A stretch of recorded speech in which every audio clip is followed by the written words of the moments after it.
Hi ಎಲ್ಲರಿಗೂ ನಮಸ್ಕಾರ. ಎಲ್ಲರೂ ಹೇಗಿದ್ದೀರಾ? ಎಲ್ಲರೂ ಚೆನ್ನಾಗಿದ್ದೀರಾ ಅಂದ್ಕೊಂಡಿದ್ದೀನಿ. ನಾನು ಕೂಡ ತುಂಬಾ ಚೆನ್ನಾಗಿದ್ದೀನಿ. ಇವತ್ತು ಶುಕ್ರವಾರ ಬೆಳಿಗ್ಗೆ ವ್ಲಾಗ್ನ ಸ್ಟಾರ್ಟ್ ಮಾಡ್ತಾ ಇದ್ದೀನಿ. ಹಾಗೆ ಬೆಳಗ್ಗೆನೇ ಎದ್ದ ತಕ್ಷಣ ಒಂದು ಡಿಟಾಕ್ಸ್ ಡ್ರಿಂಕನ್ನು ಕುಡಿತಾ ಇದ್ದೀನಿ. ಇದನ್ನು ಬೆಳಗ್ಗೆನೂ ಕುಡಿಬೋದು, ಹಾಗೆ ನೈಟು ಕೂಡ ಕುಡಿಬೋದು. ಹಾಗೆ ನಿಮಗೆ ಗೊತ್ತಿರೋ ಹಾಗೆ ನಾನು ವೆಯ್ಟ್ ಲಾಸ್ನ ಮಾಡ್ತಾ ಇರೋದ್ರಿಂದ ಹಾಗೆ ನಾನು ವೆಯ್ಟ್ ಲಾಸ್ ರೆಸಿಪಿಯನ್ನು ನನ್ನ ಯೂಟ್ಯೂಬ್ ಚಾನಲಲ್ಲಿ ಅಪ್ಲೋಡ್ ಮಾಡ್ತಾ ಇದ್ದೀನಿ. ಹಾಗೆ ಈ ವಿಡಿಯೋ ನಿಮಗೆಲ್ಲ ಇಷ್ಟ ಆಗಿದರೆ ದಯವಿಟ್ಟು ನಮ್ಮ ಚಾನಲನ್ನು ಸಬ್ಸ್ಕ್ರೈಬ್ ಮಾಡಿ, ಹಾಗೆ ಈ ವಿಡಿಯೋನ ಲೈಕ್ ಮಾಡೋದನ್ನು ಮರಿಬೇಡಿ. ಹಾಗೆ ಬೆಳಗ್ಗೆ ಬ್ರೇಕ್ಫಾಸ್ಟ್ಗೆ ನಾನು ಹೈ ಪ್ರೋಟೀನ್ ಇರುವಂತಹ ಇಲ್ಲಿ ಮೊಳಕೆ ಕಾಳು ದೋಸೆನ ಮಾಡ್ತಾಯಿದ್ದೀನಿ. ಅದನ್ನು ಹೇಗೆ ಮಾಡ್ತೀನಿ ಅನ್ನೋದನ್ನು ಕೂಡ ನಾನು ತೋರಿಸ್ತಾ ಇದ್ದೀನಿ. ಎಲ್ಲೂ ಕೂಡ ಸ್ಕಿಪ್ ಮಾಡ್ದೇನೆ ಪೂರ್ತಿಯಾಗಿ ಈ ವಿಡಿಯೋನ ನೋಡಿ. ಎಲ್ಲ ಥರ ವೆಯ್ಟ್ ಲಾಸ್ ರೆಸಿಪೀಸ್ ಹಾಗೆ ಹೆಲ್ದಿಯಾಗಿರುವಂತಹ ರೆಸಿಪೀಸನ್ನು ಯೂಟ್ಯೂಬ್ ಚಾನಲ್ನಲ್ಲಿ ನಿಮಗೆ ಸಿಗುತ್ತೆ. ಹಾಗೆ ನಾನಿಲ್ಲಿ ಮೊಳಕೆ ಕಾಳನ್ನು ಫಸ್ಟು ಹಾಗೆ ಗ್ರೈಂಡ್ ಮಾಡ್ತಾಯಿದ್ದೀನಿ.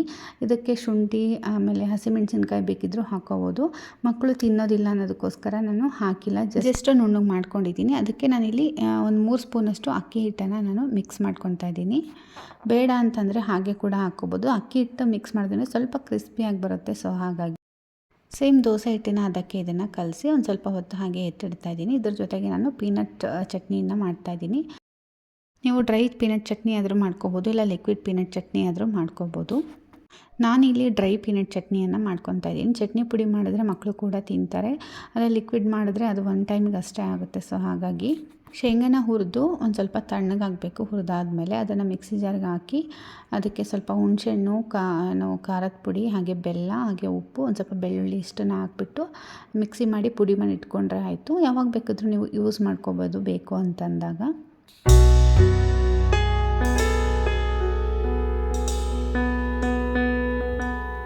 ಹಾಗೆ ನಾನಿಲ್ಲಿ ಹಂಚನ ಚೆನ್ನಾಗಿ ಕಾಸ್ಕೊಂಡು ಸೇಮ್ ಮಸಾಲೆ ದೋಸೆಗೆ ಯಾವ ರೀತಿ ಹಾಕ್ತೀವೋ ಅದೇ ರೀತಿ ಹಂಚನಿಗೆ ಎಲ್ಲ ನೀಟಾಗಿ ಎಣ್ಣೆಲ್ಲ ಹಚ್ಬಿಟ್ಟು ನೀರು ಹಾಕಿಬಿಟ್ಟು ಅದಾದಮೇಲೆ ನಾನಿಲ್ಲಿ ದೋಸೆಯನ್ನು ಹಾಕ್ತಾಯಿದ್ದೀನಿ. ಮೀಡಿಯಮ್ ಉರಿಯಲ್ಲಿ 2 ಸೈಡು ನಾನು ದೋಸೆಯನ್ನು ಫ್ರೈ ಮಾಡ್ಕೊತಿದ್ದೀನಿ. ಈಗ ದೋಸೆ ರೆಡಿಯಾಗಿದೆ. ಅದ್ರ ಜೊತೆಗೆ ನಾನು 1 ಕಪ್ಪಷ್ಟು ಸಾಂಬಾರು ತೊಗೊಂಡಿದ್ದೀನಿ. ಯಾವುದೇ ತರಕಾರಿ ಸಾಂಬಾರಾದರೂ ತೊಗೋಬೋದು ನೀವು. ಹಾಗೆ ಅದ್ರ ಜೊತೆಗೆ ಪೀನಟ್ ಚಟ್ನಿ ಪುಡಿನ ತೊಗೊಂಡಿದ್ದೀನಿ. ಇದಿಷ್ಟು ಬೆಳಗಿನ ಬ್ರೇಕ್ಫಾಸ್ಟು. ಬಾಯ್.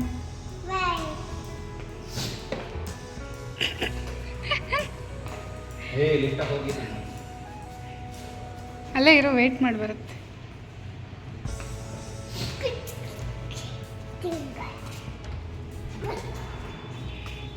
ಅಜ್ಜಿ ಇಲ್ಲ ಬ್ಯಾಗು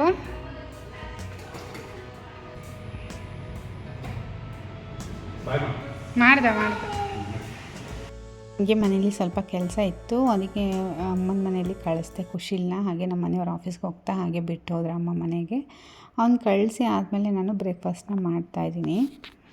ಅದಾದಮೇಲೆ ನಾನಿಲ್ಲಿ ಮಧ್ಯಾಹ್ನಕ್ಕೆ ಅಂತ ಮುದ್ದೆ ಮಾಡ್ಕೊಂಡಿದ್ದೆ. ಸೊ ಅದು ವಿಡಿಯೋನ ಮಾಡಲಿಲ್ಲ ನಾನು, ಸಾಂಬಾರಿತ್ತಲ್ವ. ಸೊ ಅದಕ್ಕೆ ನಾನು ಸ್ವಲ್ಪ ಮುದ್ದೆಯನ್ನು ಮಾಡ್ಕೊಂಡಿದ್ದೆ.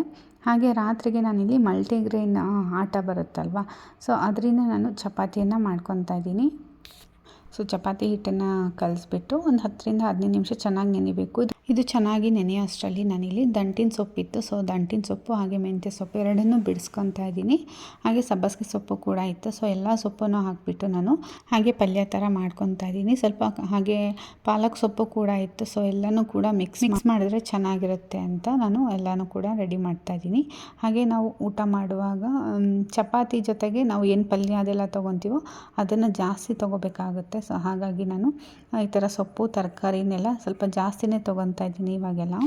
ಹಾಗೆ ನನಗೆ ಕೆಲವೊಬ್ಬರು ಕೇಳ್ತಾ ಇರ್ತಾರೆ, ಈಗ ಡಯಟ್ ಮಾಡೋದು ತುಂಬ ಕಷ್ಟ ಅಲ್ಲ, ಅದೆಲ್ಲ ಯಾರು ತಿಂತಾರೆ ಅಂತಂದೆಲ್ಲ ಹೇಳ್ತಾ ಇರ್ತಾರೆ. ನನಗೆ ಡಯಟ್ ಮಾಡೋದೇನು ಕಷ್ಟ ಅನಿಸ್ತಿಲ್ಲ, ಯಾಕಂದರೆ ನಾನು ಏನು ಅಡುಗೆ ಮಾಡ್ತೀನೋ ಅದನ್ನೇ ತಿಂತಾ ಇರೋದು. ನಾನು ಅದನ್ನು ಬಿಟ್ಟು ಬೇರೆ ಏನೂ ತಿಂತಾ ಇಲ್ಲ. ಅದಕ್ಕೋಸ್ಕರ ನನಗೇನು ಕಷ್ಟ ಅಂತ ಅನ್ನಿಸ್ತಾ ಇಲ್ಲ. ಏನಂತಂದರೆ ಜಂಕ್ ಫುಡ್ ಒಂದು ಬಿಡೋದು ಕಷ್ಟ ಆಗುತ್ತೆ. ಸೊ ನಾನು ಆಲ್ಮೋಸ್ಟ್ ಎಲ್ಲ ಬಿಟ್ಟಿದ್ದೀನಿ. ನಂಗೆ ಕ್ರೇವಿಂಗ್ಸ್ ಅಂತೂ ಪೂರ್ತಿಯಾಗಿ ಕಮ್ಮಿ ಆಗಿದೆ. ಸ್ವೀಟ್ ತಿನ್ನಬೇಕು ಅಥವಾ ಹೊರಗಡೆ ಜಂಕ್ ಫುಡ್ ತಿನ್ನಬೇಕು, ಏನಾದರೂ ನೋಡಿದ ತಕ್ಷಣ ತಿನ್ನಬೇಕು ಅನ್ನೋದು ಕ್ರೇವಿಂಗ್ಸ್ ಅಂತೂ ಪೂರ್ತಿ ಕಮ್ಮಿ ಆಗಿದೆ. ಯಾಕಂದರೆ ನಾನು ಹಸಿ ತರಕಾರಿ ಸೊಪ್ಪು ಇದೆಲ್ಲ ಜಾಸ್ತಿ ತೊಗೊಳ್ಳೋದ್ರಿಂದ ನನಗೆ ಹಸಿವು ಕಡಿಮೆ ಆಗುತ್ತೆ. ಆವಾಗ ನಮಗೆ ಆಟೋಮೆಟಿಕ್ಕಾಗಿ ಕ್ರೇವಿಂಗ್ ಕೂಡ ಕಡಿಮೆ ಆಗುತ್ತೆ. ನನಗೆಲ್ಲ ಕೇಳ್ತಾ ಇರ್ತಾರೆ, ಹೆಂಗೆ ಮಾಡ್ತೀಯ, ತುಂಬ ಕಷ್ಟ ಅದೆಲ್ಲ ಅಂತ. ಸೊ ಹಾಗಾಗಿ ಹೇಳ್ತಾ ಇದ್ದೀನಿ, ಏನೂ ಕಷ್ಟ ಇಲ್ಲ. ನೀವು ಮನೇಲಿ ಏನು ಅಡುಗೆ ಮಾಡ್ತೀರೋ ಅದರಲ್ಲೇ ನೀವು ಪೋರ್ಷನ್ ಕಂಟ್ರೋಲ್ ಅಂತ ಒಂದು ಮಾಡ್ಕೋಬೇಕು. ನೀವು ಏನು ತಿಂತೀರೋ ಅದರಲ್ಲಿ ಪೋರ್ಷನ್ ಕಂಟ್ರೋಲ್ ಮಾಡಿಕೊಂಡ್ರೆ ಆರಾಮಾಗಿ ವೆಯ್ಟ್ ಲಾಸ್ ಮಾಡ್ಬೋದು. 1 ವಾರದಿಂದ ನಾನು ವೆಯ್ಟ್ ಲಾಸ್ ಮಾಡ್ತಾಯಿದ್ದೀನಿ. ಅಂದರೆ ನನಗೆ ನನಗೆ ರಿಸಲ್ಟ್ ಬಂದಿದೆ. ಸೊ ಹಾಗಾಗಿ ನಾನು ನಿಮ್ಮ ಹತ್ರ ಶೇರ್ ಮಾಡ್ತಾಯಿದ್ದೀನಿ. ಮನೆ ಊಟ ತಿಂದುಬಿಟ್ಟು ನಾವು ವೆಯ್ಟ್ ಲಾಸ್ ಮಾಡೋದ್ರಿಂದ ಯಾವುದೇ ರೀತಿಯ ಎಫೆಕ್ಟ್ ಆಗೋಲ್ಲ, ನಮಗೂ ಕೂಡ ಬೋರ್ ಆಗೋಲ್ಲ. ಅದೇ ತಿನ್ನಬೇಕಾ, ಊಟ ಬಿಡಬೇಕಾ, ಅಥವಾ ಏನು ಜಾಸ್ತಿ ತಿನ್ನಬಾರ್ದು, ಈ ಥರ ಎಲ್ಲ ಮೈಂಡಲ್ಲಿ ಹಾಕ್ಕೊಂಡು ನಾವು ವೆಯ್ಟ್ ಲಾಸ್ ಮಾಡೋದಕ್ಕೆ ಹೋಗಬಾರ್ದು. ಸೊ ನಾನು ನೋಡಿರೋ ಪ್ರಕಾರ, ನಾನು ಎಕ್ಸ್ಪೀರಿಯೆನ್ಸ್ ಮಾಡಿರೋ ಪ್ರಕಾರ ನನಗೇನು ಕಷ್ಟ ಅಂತ ಅನ್ನಿಸ್ತಾ ಇಲ್ಲ. ನಾನು ಆರಾಮಾಗಿ ಎಲ್ಲನೂ ತಿಂತಾಯಿದ್ದೀನಿ. ಯಾವ್ದು ತಿನ್ನಬೇಕೋ ಅದು ಲಿಮಿಟಲ್ಲಿ ರೈಸ್ ತಿನ್ನಬಾರ್ದು ಅಂತಾರೆ, ಸೊ ರೈಸು ಕೂಡ ತಿಂತಾಯಿದ್ದೀನಿ, ರೈಸು ಬಿಟ್ಟಿಲ್ಲ ನಾನು. ಚಪಾತಿ ತಿನ್ನಬಾರ್ದು ಅಂತಾರೆ, ಮುದ್ದೆ ತಿನ್ನಬಾರ್ದು, ನಾನು ಎಲ್ಲನೂ ಕೂಡ ತಿಂತಾಯಿದ್ದೀನಿ, ಚಪಾತಿ, ಮುದ್ದೆ, ರೈಸು ಎಲ್ಲನೂ ಕೂಡ, ಬಟ್ ಲಿಮಿಟಲ್ಲಿ ತಿನ್ನಬೇಕಷ್ಟೇ. ಸೊ ಅದನ್ನು ಬ್ಯಾಲೆನ್ಸ್ ಮಾಡೋ ಕೆಪಾಸಿಟಿ ಇದ್ದರೆ ಮಾತ್ರ ವೆಯ್ಟ್ ಲಾಸ್ ಡಯೆಟ್ನ ನೀವು ಮಾಡ್ಕೋಬೋದು ಅಷ್ಟೇ. ಹಾಗೆ ಬರೀ ನಾನು ವೆಯ್ಟ್ ಲಾಸ್ ಮಾಡ್ತಾಯಿದ್ದೀನಿ ಅಂದ ತಕ್ಷಣ ಬರೀ ಊಟ ತಿಂದುಬಿಟ್ಟು ನಾನು ವೆಯ್ಟ್ ಲಾಸ್ ಮಾಡ್ತಾಯಿದ್ದೀನಿ, ಈ ಥರ ಡಯಟ್ ಫುಡ್ ತಿಂದುಬಿಟ್ಟು ವೆಯ್ಟ್ ಲಾಸ್ ಮಾಡ್ತಿದ್ದೀನಿ ಅಂತಲ್ಲ. ಸೊ ನಾನು ವರ್ಕೌಟು, ವಾಕಿಂಗ್, ಬೇರೆಯೂ ಕೂಡ ಆ್ಯಕ್ಟಿವಿಟೀಸಲ್ಲಿ ಮಾಡ್ತಾಯಿದ್ದೀನಿ. ಆ್ಯಕ್ಟಿವಿಟೀಸ್ ಮಾಡಿದ್ರೇ ನಾವು ತಿಂದಿರೋ ಕ್ಯಾಲರೀಸ್ ಬರ್ನ್ ಆಗಬೇಕಲ್ವ. ಸೊ ಹಾಗಾಗಿ ನಾವು ತಿಂದಿರೋ ಕ್ಯಾಲರೀಸ್ ಬರ್ನ್ ಆಗಬೇಕು ಅಂದರೆ ನಾವು ವರ್ಕೌಟ್ ಮಾಡಬೇಕು, ಅಥವಾ ವಾಕಿಂಗು, ಬೇರೆ ಆ್ಯಕ್ಟಿವಿಟೀಸ್ ಎಲ್ಲ ಮಾಡಲೇಬೇಕು. ಸೊ ನಾನು ಇಲ್ಲಿ ತೋರಿಸ್ತಾ ಇರೋದು ಜಸ್ಟ್ ನನ್ನ ಡಯಟ್ ಏನು ಫಾಲೋ ಮಾಡ್ತಾಯಿದ್ದೀನಿ ಅಂದರೆ, ಮೊದಲು ನಾವು ಊಟದಲ್ಲಿ ಕಂಟ್ರೋಲ್ ಇದ್ದರೆ ನೀವು ಏನೇ ಮಾಡಿದ್ರೂ ಕೂಡ ನಿಮಗೆ ರಿಸಲ್ಟ್ ಸಿಗುತ್ತೆ. ಸೊ ಹಾಗಾಗಿ ನಾನಿಲ್ಲಿ ಹಾಗೆ ಜಸ್ಟ್ ಏನು ಹಾಕಿಲ್ಲ, ನಾನು ಸ್ವಲ್ಪ ಆಯಿಲ್ ಹಾಕಿದ್ದೀನಿ. ಅದ್ರ ಜೊತೆಗೆ ಈರುಳ್ಳಿ, ಕರಿಬೇವು, ಹಾಗೆ ಹಸಿಮೆಣಸಿನ್ಕಾಯಿ, ಸಾಸಿವೆ, ಜೀರಿಗೆ, ಬೆಳ್ಳುಳ್ಳಿ ಇಷ್ಟನ್ನೇ ಹಾಕಿಬಿಟ್ಟು ಫ್ರೈ ಮಾಡಿ, ಅದಾದಮೇಲೆ ಸೊಪ್ಪನ್ನು ನಾನು ಬಾಡಿಸ್ಕೊತಾ ಇದ್ದೀನಿ. ಹಾಗೆ ನಾನು ಮನೇಲಿ ಮಾಡೋ ಅಡುಗೆನ ಕೂಡ ನಮ್ಮ ಮನೇಲಿ ಮಕ್ಕಳು ತಿಂತಾರೆ, ಹಾಗೆ ನನ್ನ ಹಸ್ಬೆಂಡು ತಿಂತಾರೆ. ಕೆಲವೊಂದು ಸಲ ನಾನು ತಿನ್ನೋದನ್ನು ಅವ್ರು ತಿನ್ನೋಕ್ಕಾಗಲ್ಲ. ಸೊ ಹಾಗಾಗಿ ಅವರಿಗೆ ಕೆಲವೊಂದು ಸಲ ಸಪ್ರೇಟಾಗಿ ಮಾಡಿಕೊಡ್ತೀನಿ. ಅವರು ಇನ್ನೂ ತಿನ್ನೋ ವಯಸ್ಸು ಮಕ್ಕಳೆಲ್ಲ. ಸೊ ಹಾಗಾಗಿ ಮಕ್ಕಳಿಗೆ ಏನೇನು ಇಷ್ಟ ಎಲ್ಲ ಮಾಡಿಕೊಟ್ಬಿಡ್ತೀನಿ. ಹಾಗೆ ನಾನು ನನ್ನ ಹಸ್ಬೆಂಡು ಸ್ವಲ್ಪ ಬ್ಯಾಲೆನ್ಸ್ ಮಾಡ್ತಿದ್ದೀವಿ. ನಾನು ತಿನ್ನೋ ಟೈಮಲ್ಲಿ, ನಾನು ಡಯಟ್ ಫುಡ್ ತಿನ್ನೋ ಟೈಮಲ್ಲಿ ಅವರು ಕೂಡ ಇದ್ದರೆ ಅದೇ ತಿಂತಾರೆ. ಇಲ್ಲಾಂತಂದರೆ ಮಕ್ಕಳಿಗೇನಾದರೂ ಮಾಡಿದ್ರೆ ಸ್ವಲ್ಪ ಜಾಸ್ತಿನೇ ಮಾಡಿಟ್ಬಿಡ್ತೀನಿ. ಸೊ ಹಾಗಾಗಿ ನನಗೇನು ಕಷ್ಟ ಅಂತ ಅನಿಸ್ತಾ ಇಲ್ಲ, ಬಟ್ ಒಳ್ಳೆ ಫುಡ್ ತಿಂತಾಯಿದ್ದೀನಿ ಅಂತ ನನಗೆ ಫೀಲ್ ಆಗ್ತಾಯಿದೆ ಅಷ್ಟೇ. ಸೊ ಮುಂಚೆ ಬೆಳಿಗ್ಗೆ ಮಾಡಿದ್ದು ಮಧ್ಯಾಹ್ನ ಅದೇ ತಿಂತಿದ್ವಿ, ಬಟ್ ಇವಾಗ ಒಳ್ಳೆ ನ್ಯೂಟ್ರಿಷನ್ ಫುಡ್ ತಿಂತಾಯಿದ್ದೀನಿ ಅಂತ ನನಗೆ ಒಂಥರ ಖುಷಿ ಆಗ್ತಾಯಿದೆ ಅಷ್ಟೇ. ಹಾಗೆ ಕೇಳ್ತಾ ಇರ್ತಾರೆ, ಇಷ್ಟೊಂದು ಅಡುಗೆ ಎಲ್ಲ ಮಾಡ್ತೀಯಲ್ಲ, ಪಾತ್ರೆ ಎಲ್ಲ ಬರೀ ಪಾತ್ರೆ ತೊಳೆಯೋದಾಗುತ್ತೆ, ಪಾತ್ರೆ ಎಲ್ಲ ಯಾರು ತೊಳಿತಾರೆ ಅಂತ ಕೇಳ್ತಿರ್ತಾರೆ. ಸೊ ಏನೂ ಮಾಡೋಕ್ಕಾಗಲ್ಲ, ಪಾತ್ರೆ ಅಡುಗೆ ಮಾಡಿದ್ವಿ ಅಂದಮೇಲೆ ಪಾತ್ರೆ ಇದ್ದೇ ಇರುತ್ತೆ, ತೊಳಿಲೇಬೇಕು, ತಿನ್ನಬೇಕು, ಕೆಲಸ ಮಾಡಬೇಕು ಅಷ್ಟೇ, ಇನ್ನೇನು ಮಾಡೋಕ್ಕಾಗಲ್ಲ. ತಿನ್ನೋದನ್ನು ಒಳ್ಳೆ ಥರ ತಿನ್ನಬೇಕು, ಬರೀ ಅನ್ನ ತಿಂದೆ, ಬರೀ ಚಪಾತಿನೇ ತಿಂದೆ ಅನ್ನೋ ಥರ ಆಗಬಾರ್ದು. ಸೊ ಮುಂಚೆ ಆ ಥರ ಇದ್ದೆ, ಬಟ್ ಇವಾಗ ನಾನಂತೂ ಪೂರ್ತಿಯಾಗಿ ನನ್ನ ಫುಡ್ಡಲ್ಲಿ ನಾನು ಫುಲ್ ಚೇಂಜ್ ಮಾಡ್ಕೊಂಡಿದ್ದೀನಿ ಇವಾಗಂತೂ. ಸೊ ಅದನ್ನು ನಿಮ್ಮ ಜೊತೆ ಶೇರ್ ಮಾಡ್ತಾಯಿದ್ದೀನಿ. ಹಾಗೆ ನಂದು ಫುಡ್ ಕೂಡ ರೆಡಿ ಆಯಿತು ರಾತ್ರಿ ಡಿನ್ನರ್ಗೆ.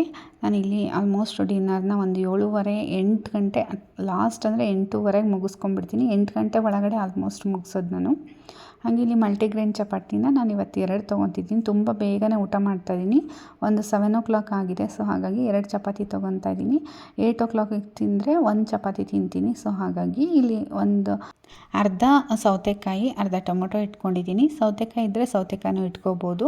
ಸೌತೆಕಾಯಿ ಖಾಲಿ ಆಗಿಬಿಟ್ಟಿತ್ತು, ಹಾಗಾಗಿ ಟೊಮೊಟೊನ ರಿಪ್ಲೇಸ್ ಮಾಡ್ಕೊಂಡಿದ್ದೀನಿ. ಹಾಗೆ ಅದ್ರ ಜೊತೆಗೆ ಸ್ವಲ್ಪ ಪೀನಟ್ ಚಟ್ನಿನ ಯೂಸ್ ಮಾಡ್ಕೊತಾ ಇದ್ದೀನಿ. ಸೊ ಅಷ್ಟೊಂದು ಖಾರ ಎಲ್ಲ ಮಾಡಿರಲಿಲ್ಲ ಸೊಪ್ಪಿಂದು. ಸೊ ಹಾಗಾಗಿ ಸ್ವಲ್ಪ ಪೀನಟ್ ಚಟ್ನಿನ ಹಾಕ್ಕೊತಾ ಇದ್ದೀನಿ. ಇದಿಷ್ಟು ನನ್ನ ಡಿನ್ನರು. ಇವತ್ತಿನ ವ್ಲಾಗ್ನ ಇಲ್ಲಿಗೆ ಮುಗಿಸ್ತಾ ಇದ್ದೀನಿ. Thank you.